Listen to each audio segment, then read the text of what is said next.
जी के सानिध्य में और भगवान के चरणारविंद में बैठे हैं। और या बहुत दिन से हम लोग सोच रहे थे कि किसी तरह से अपनी संस्कृत के प्रति हम लोग कुछ करें, जिससे कुछ छात्र आते हैं, पढ़ते हैं, चले भी जाते हैं, बहुत उनके साथ समस्या भी रहती है। और हम लोग तो बहुत दिन से लगे हैं गुरु जी के चरण में और सेवा भी कर रहे हैं संस्कृत के साथ में। संस्कृत की विद्यार्थी पढ़ते हैं, चले जाते हैं, नहीं भी समझ में आता है, उनको कठिन लगता है, व्याकरण को छूना भी नहीं चाहते हैं, प्रश्न भी नहीं करना चाहते हैं।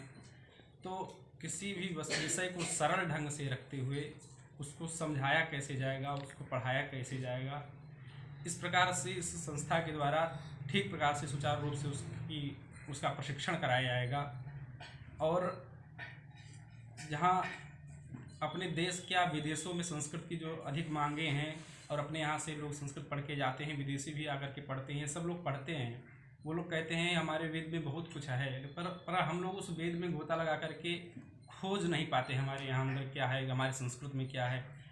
अन्यथा पहले जो हमारी जो संस्कृति थी, इसी संस्कृत से हमारे यहाँ सभी जो भाषाएँ हैं निकली हैं, सब निकाल अपनी अपनी भाषा का उपयोग कर रहे हैं, जो जितनी भी भाषा है, पर हम लोग अपने संस्कृत को छोड़ रहे हैं। लोग कहते हैं कि हमारे पास जो संस्कृत है वह बहुत अमूल्य धन है, पर हम लोग उस धन को समझ नहीं पा रहे हैं, वह हमसे कहीं ना कहीं दूर चली जा रही है। जो लोग आते हैं पढ़ भी नहीं पाते हैं, तो इसको अपने संस्कृति की रक्षा के लिए हम लोग कुछ करेंगे। और गुरु जी से हम लोग परामर्श भी लेते रहेंगे। गुरु जी क्योंकि उतना आप नहीं कर सकते हैं, फिर भी गुरु जी सुबह से शाम तक पढ़ाते ही रहते हैं। तो यही विचार है कि हम लोग किसी ना किसी प्रकार से संस्कृत पर लगे रहें, संस्कृत के प्रति, और तैयार कराते रहें, तैयार स्वयं करते रहें। इसके साथ में हम लोग अन्य जो प्रतियोगी परीक्षा के लिए तैयारी लोग करते हैं, उसके लिए भी हम लोग संबद्ध हैं। हम लोग नेट JRF आदि को विशेष महत्व देते हुए अन्य जो परीक्षाएं हैं उन सब की तैयारी कराएंगे। अन्य जो हम लोग कर्मकांड से भी च्युत होते चले जा रहे हैं, अन्य संस्कारों आदि के प्रति जो नहीं लोग करा रहे हैं, नहीं जान रहे हैं, उन सब की विशेष रूप से यहाँ शिक्षा दी जाएगी गुरु जी के चरणारविंद में। और गुरु जी की विशेष कृपा है हम सब पर, जो गुरु जी की कृपा से हम लोग यहाँ पर तैयार कराएंगे, हम लोग पढ़ेंगे, गुरु जी का आशीर्वाद भी रहेगा।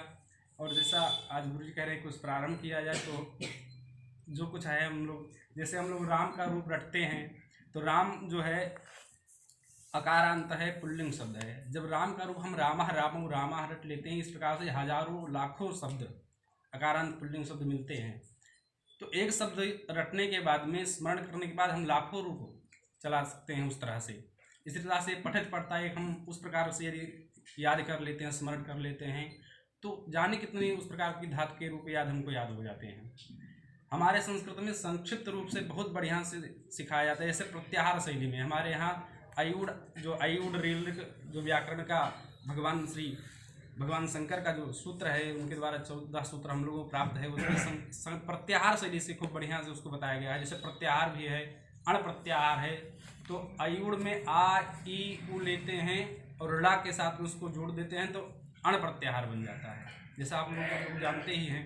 अनुवाद की भी कई 4-5 दिन से तो पहले से पढ़ाई चल ही रही है, जिसमें कुछ लोग तैयार कर रहे हैं, कुछ लोग भूल जा रहे हैं। तो यह जब निरंतर चलता रहेगा, स्मरण आता रहेगा, बार बार उसको दोहराया जाता रहेगा, तो ठीक से तैयार कराया जाएगा।